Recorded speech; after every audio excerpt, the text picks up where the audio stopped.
if you're an individual, you should think about all your assets and divide them into 3 categories. What do I want to save forever, for 30 years? What do I want to invest in businesses that I believe in? And then what do I want to gamble or speculate with for fun? So some people like to gamble and speculate, and so they'll have a lot of their money in that. Some people are investors, and they kind of feel like they want to invest in some technology or something, and they'll invest in that.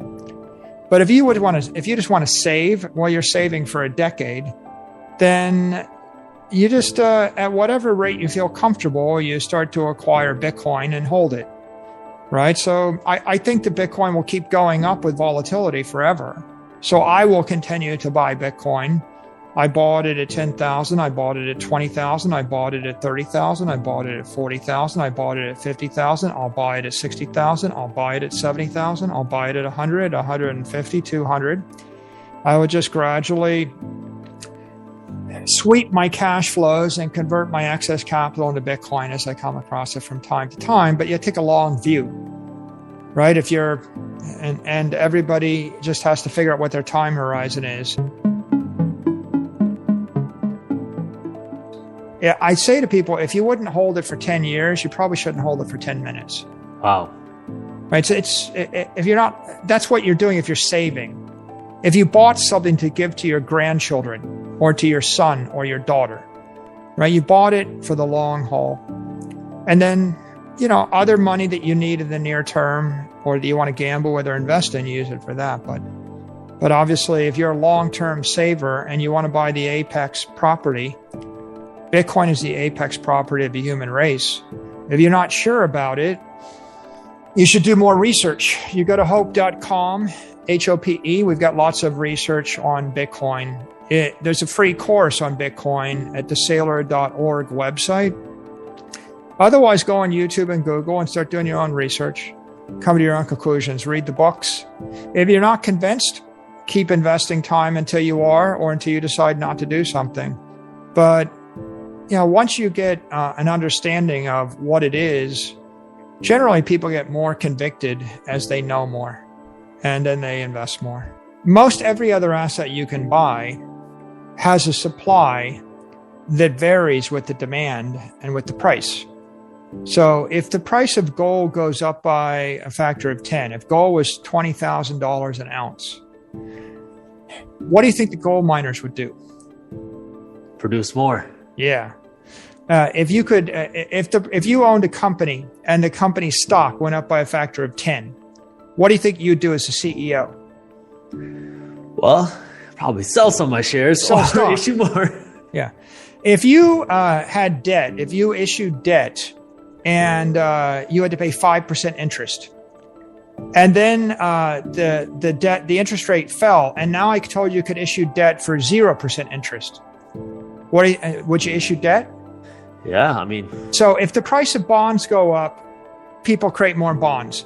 If the price of stock goes up, they issue more stock. If the price of gold goes up, they create more gold. If the price of houses go up, people create more houses. So every other asset is naturally inflationary, and the higher the price goes, the higher the supply gets. And that's the society trying to bring the price down. Every company has executives, right? So employees' salary go up. If you had 10 employees in your company and your stock price went up by a factor of 20, you think they'd ask for a raise? Or equity. Yeah. They'd say, give me some stock options, or give me a raise, because you're rich.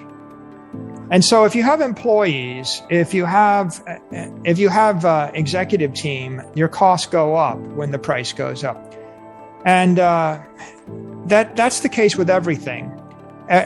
What happens is all these other things you're investing in, they're not scarce. They're not a scarcity. They're a commodity. You own land in New York City on Central Park. If somebody pays $80 million for an apartment on Central Park, what do all the developers do? They have a meeting and they decide to build a new building because they can sell every apartment for $80 million. And now you don't have the only apartment on Central Park. They create more apartments on Central Park. So, you ever go to Dubai? You think land is scarce? They make land. They built land in the middle of the Red Sea. If the price goes up high enough, everything, all your costs will go up and the supply will go up, the price will come back down again.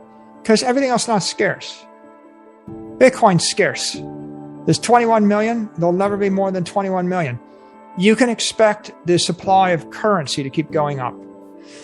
The US dollar will keep inflating. It's inflating at 30% this year. There'll be 10% more year after year after year. Other currencies like the peso, the bolivar, the naira, the ruble, they will also inflate. Your assets denominated in those currencies will also go up in price. If you own stocks like the S&P index, they went up 30% over 12 months. But Bitcoin went up more than 300%. And gold didn't go up.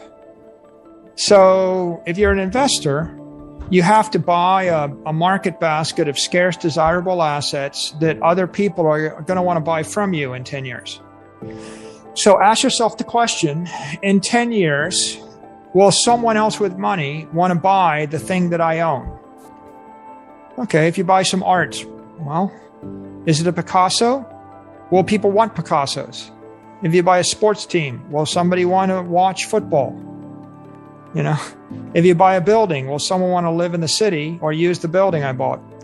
It's all just a question of how much of that asset will exist in a decade and will people want it? And I think Bitcoin is the most desirable asset because everybody on earth is going to want it. Cryptocurrency too. We've seen thousands of new cryptocurrencies created. And that's exactly the point. They've all failed. You can create 1 million of them, but there's only one Bitcoin. So if you're stupid, then you will buy dog coin number 16. If you're stupid. But if you had $1 million and your choice was to buy Bitcoin or dog coin number 16, the problem with dog coin number 16 is the person that bought it is stupid. And they're stupid. They bought it because they didn't like dog coin 15, because that wasn't as good as dog coin 14. But someone that will buy dog coin 16 will buy dog coin 17 and dog coin 18. So you're getting yourself in a situation where you're buying something which is not scarce based on a fad. And your doggy coin number 97 is going to be defeated by dog coin 184. That's why you don't want to own the dog coin. The person that buys Bitcoin wouldn't buy the dog coin, you see, because Bitcoin is a proof of work network secured by mining and real energy. Doggy coin 37 is an imaginary coin secured by imaginary energy and imaginary world for imaginary things. And you can imagine 1 million of them. Bitcoin is real money secured by real energy and real technology in the real world for real things. So, will it be copied 10,000 times? Will they work? None of them, right? Bitcoin Cash is less than 1% of Bitcoin right now. That's the closest like-kind substitute. It's collapsing, right? So, no, they're not going to work. They're not going to work because intelligent people want their money to last forever. It's kind of like, you put your stuff on YouTube. You could create your own Yo-Yo Tube or Me Tube or Groove Tube. Okay, why don't you do that? You could own it all because no one's going to watch it. Well, what happens if some people watch it? Well, the people that work for you will create Yo-Yo Tube 4 if it works, and they'll keep cutting the market in half. And the person that creates the one yo-yo coin will, break off and create 172 more yo-yo coins. And they'll all lose their monetary premium and they'll lose their brand because people don't want to take the risk, right? They want the safe bet. And so Bitcoin is the safe bet, not to mention the fact, as I pointed out before, the other problem with all the other networks is their securities, which makes them somewhere between illegal and unethical. So if you're not persuaded by the fact that they're risky, insecure, and a competitor will probably copy you, the real problem is they're not property. And if they're not property, That means you're not going to be able to trade them or promote them or hold them if you're an institutional grade custodian or a public figure. That's the problem. Bitcoin is property. Thanks for watching. Don't forget to like, subscribe, and hit the notification bell. Want to learn more about millionaires? Watch these 2 videos.